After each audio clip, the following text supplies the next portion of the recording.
فاتحہ کے ساتھ جب دم کیا تو وہ شخص ٹھیک ہونا شروع ہو گیا. تو کیا یہ اجرت لینا میرے لیے جائز ہے؟ تو رسول اللہ صلی اللہ علیہ وسلم نے کہا اگر لوگ باطل اور فاسد دھاڑ پھونک دم سے اجرت لیتے ہیں تو تمہارا قرآن پاک اور کلام اللہ کے ذریعے اجرت لینا بالکل ٹھیک اور درست ہے. تو یہ ویڈیو نہایت مؤثر اور ایمان افروز ہے جس میں علامہ ہشام الہی ظہیر صاحب نے سورہ فاتحہ کی روحانی تاثیر کے ذریعے دماغی امراض کے علاج کو قرآن و سنت کی روشنی میں بڑے دلنشیں انداز میں بیان فرمایا ہے.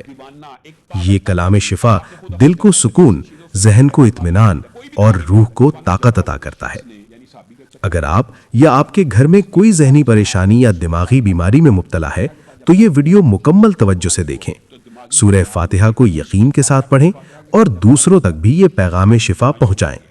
ویڈیو کو لائک کریں، شیئر کریں اور مزید روحانی رہنمائی کے لیے چینل کو سبسکرائب ضرور کریں.